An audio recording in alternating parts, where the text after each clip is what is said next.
Assalamualaikum warahmatullahi wabarakatuh. Perkenalkan, nama saya Abdullah Saleh Bekhoiro dengan NIM J210254015.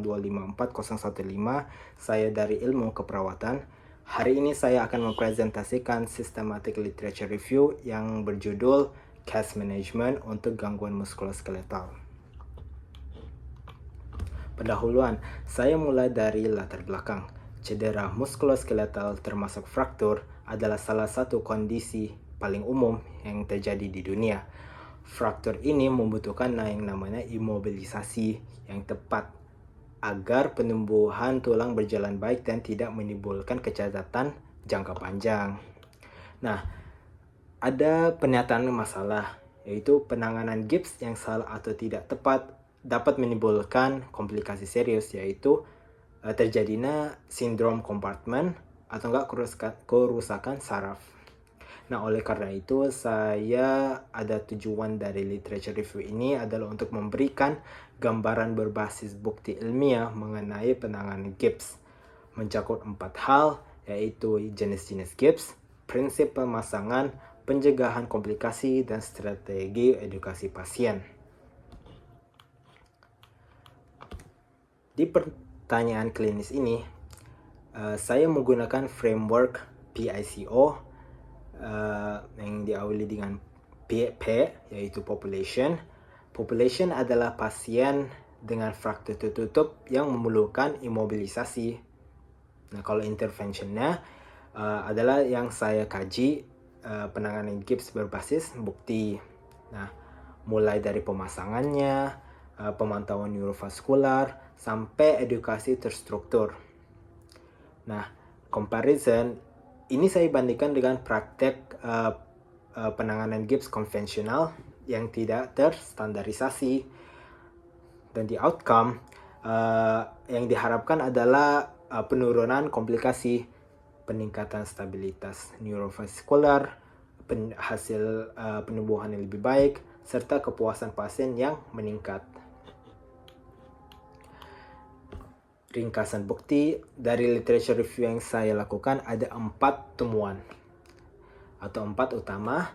Yang pertama adalah material. Dari sisi material, gips fiberglass ternyata lebih tahan lama dan lebih nyaman bagi pasien dibandingkan gips Paris. Terus monitoring. Pemantauan neurovaskular sejak dini terbukti secara signifikan menurunkan resiko sindrom kompartemen. Ketiga, untuk pencegahan, penggunaan splint disarankan pada fase pembengkakan akut sebelum gips definitif dipasang. Nah, yang keempat adalah edukasi. Pendidikan pasien yang terstruktur dapat secara signifikan menurunkan angka kunjungan ulang ke RS.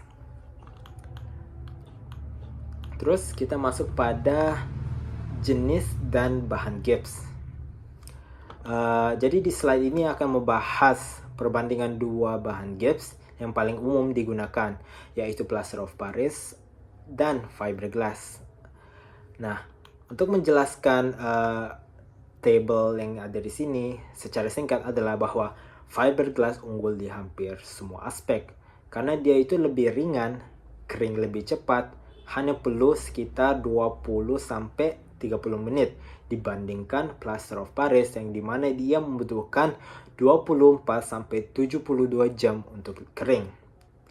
Dan juga fiberglass lebih kuat dan tahan lama, serta bersifat radiolucent sehingga tidak dapat menghalangi hasil X-ray.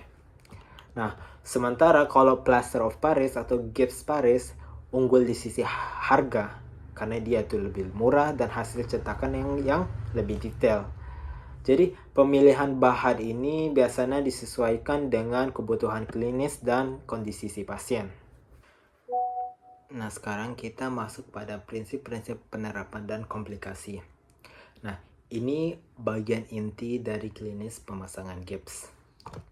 Indikasinya meliputi fraktur tertutup, kondisi pasca reduksi, cedera ligamen, dan imobilisasi pasca operasi. Sedangkan kontraindikasinya adalah fraktur terbuka, resiko sindrom kompartemen, pembengkakan parah, dan infeksi aktif. Nah, ada 5 prinsip utama dalam pemasangan gips, yaitu adalah pertama, posisi anatomi yang tepat. Terus, bantalan yang memandai. Hindari kekencangan berlebihan, terus tepi yang halus, dan pemantauan berkelanjutan. Nah, pemantauan ini penting sekali karena itu adalah karena itu ada yang namanya 5P Neurovascular Assessment. 5 tanda yang harus selalu dicek. Nah, pain atau nyeri yang tidak wajar, pallor atau kulit pucat kebiruan, pulse atau denyut nadi lemah, terus paresthesia atau kesemutan, dan paralisis atau ketidakmampuan bergerak. Kelima, tanda ini adalah sinyal bahaya adanya gangguan neurovaskular. Jika prinsip-prinsip ini tidak diterapkan dengan benar, komplikasi yang bisa terjadi antara lain adalah sindrom Kopperman, luka tekan, maserasi kulit, gangguan neurovaskular, dan kekakuan sendi. Nah, kita masuk ke cara kita untuk pendidikan pasien. Setelah gips dipasang, edukasi pasien menjadi kunci keberhasilan penyembuhan. Nah, pasien perlu diajarkan untuk menjaga beberapa hal.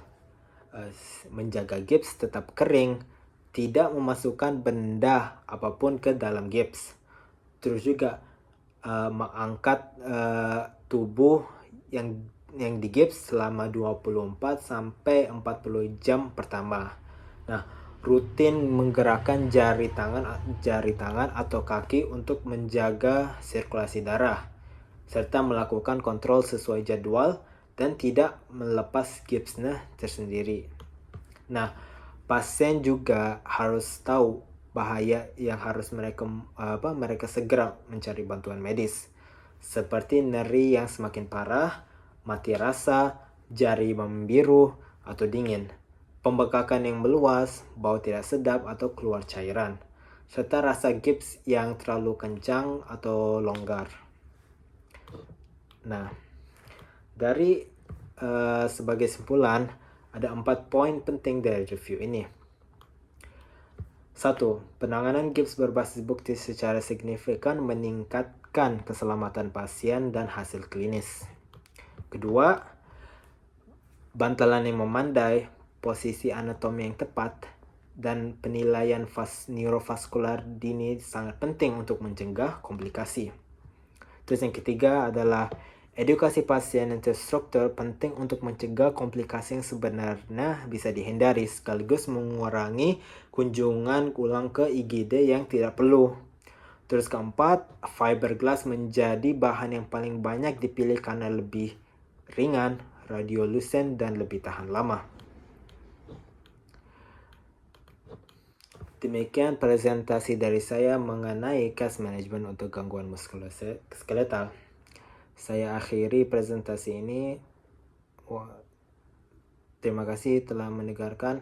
Assalamualaikum warahmatullahi wabarakatuh.